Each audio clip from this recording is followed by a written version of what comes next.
Selamat pagi sahabat Morning Call dimanapun ibu bapak saudara berada. Senang sekali bisa jumpa dengan ibu bapak dalam Morning Call GPIB. Saya Pendeta Amperiana Nguru, Pendeta Jemaat GPIB Jatipon Bekasi. Sebelum kita membaca kebenaran firman Tuhan, mari berdoa mohon bimbingan Roh Kudus. Kita berdoa. Ya Tuhan, terima kasih untuk pagi ini, untuk nafas hidup, kesehatan, kekuatan yang Engkau karuniakan kepada kami. Kami mau membaca dan merenungkan kebenaran firman-Mu. Berbicaralah, kami siap disapa oleh firman-Mu. Amin.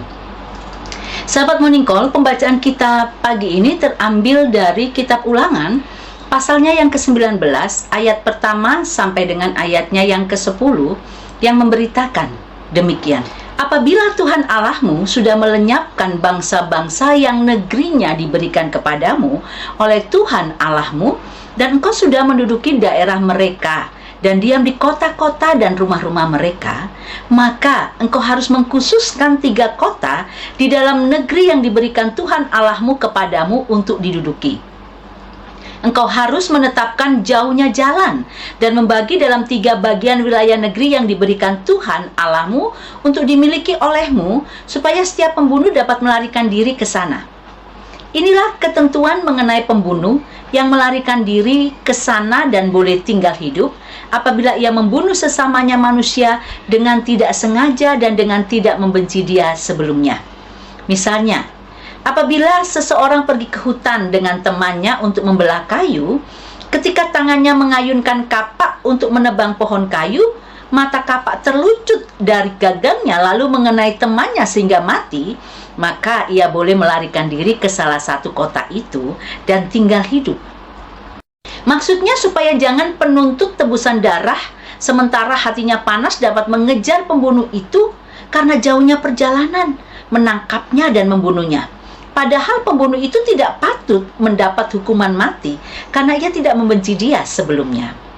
Itulah sebabnya aku memberi perintah kepadamu demikian. 3 kota haruslah kau khususkan.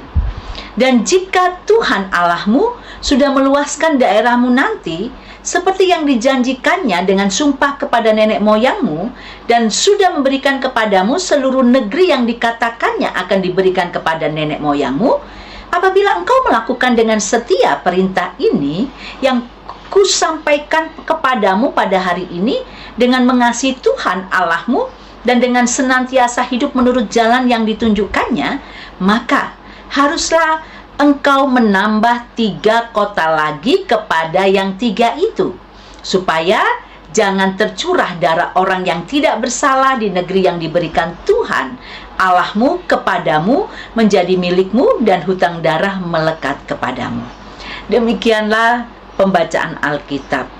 Ibu bapak yang Tuhan Yesus kasihi, sahabat Morning Call, tentu kita bersama tahu sila kedua dari Pancasila, yaitu kemanusiaan yang adil dan beradab. Apa maknanya? Maknanya adalah bahwa semua warga Indonesia diakui dan diberlakukan sesuai dengan harkat dan martabatnya selaku makhluk ciptaan Tuhan yang Maha Esa, yang sama derajatnya, sama haknya, sama kewajibannya, tanpa membeda-bedakan agama, suku, ras, dan keturunan. Nah, kita berbahagia tentunya tinggal di bumi Indonesia tercinta yang sangat menekankan keadilan dan keberadaban kepada segenap warganya ini. Perikop pada hari ini juga berbicara tentang bagaimana Tuhan Allah menjamin keadilan dan keberadaban bagi segenap umat Israel. Untuk itu, Tuhan Allah membuat peraturan yang harus diberlakukan oleh umat Israel ketika mereka nanti sudah menduduki tanah Kanaan, negeri perjanjian.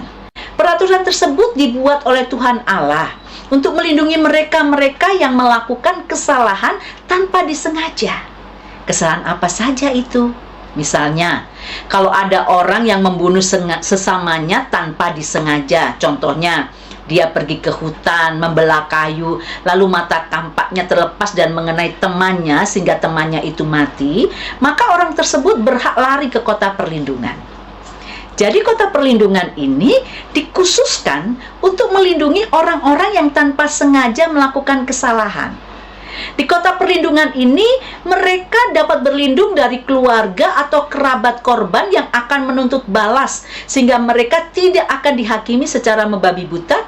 Sebaliknya, mereka akan aman di sana sampai dihadapkan kepada pengadilan. Memang ibu bapak, di tengah-tengah hukum yang berlaku pada masa itu, yakni hukum mata ganti mata, gigi ganti gigi, dalam bahasa Ibrani lex talionis, yaitu hukum pembalasan, kota perlindungan yang ditetapkan oleh Tuhan Allah ini sangat membantu melindungi mereka-mereka yang tanpa sengaja melakukan kesalahan, sehingga mereka memiliki kehidupan mereka kembali dalam persekutuan umat. Untuk maksud inilah Tuhan memerintahkan orang Israel untuk memelihara kota perlindungan ini, bahkan membuat jalan ke kota ini menjadi lancar. Bukan itu saja, apabila mereka kelak menjadi bangsa yang besar dengan wilayah yang semakin luas, maka harus makin banyaklah kota perlindungan yang dibangun. Inilah kasih Allah atas kehidupan umat Israel. Merenungkan firman Tuhan ini, kembali kita diingatkan beberapa hal, sahabat Monicol. Yang pertama, Tuhan mengasihi semua orang, apalagi orang-orang yang berdosa, juga mereka-mereka yang melakukan kesalahan tanpa disengaja.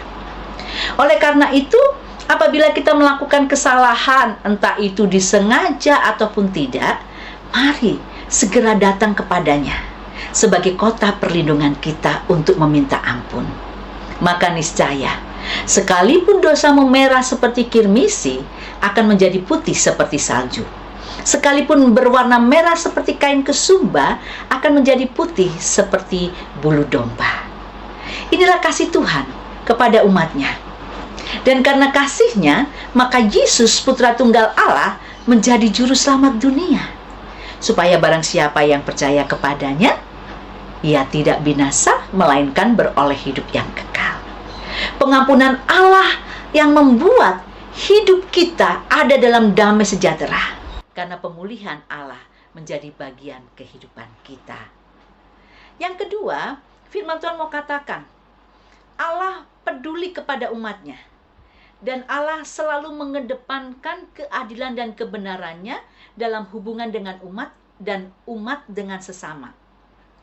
Berdasarkan hal inilah, maka kita sebagai umat yang dikasihi Tuhan juga harus mengedepankan keadilan dan kebenaran Allah di dalam hubungan kita dengan sesama, terutama saudara-saudara seiman kita. Jangan gampang main hakim sendiri, saudaraku. Jangan mudah diprovokasi sehingga kemudian kita melakukan tindakan-tindakan yang tidak adil dan tidak beradab.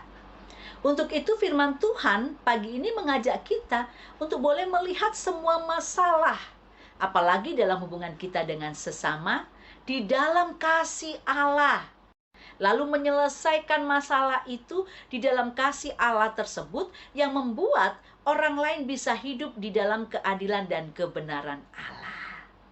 Mari bersama firman Tuhan ini kita belajar menjadi sesama bagi manusia di dalam terang kasih karunia Allah.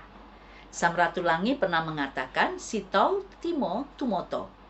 Manusia hidup untuk memanusiakan orang lain. Inilah panggilan kita, saudara dan saya, sahabat Morning Call, di bumi Indonesia tercinta ini. Torang semua basudara. Basudara di dalam Tuhan.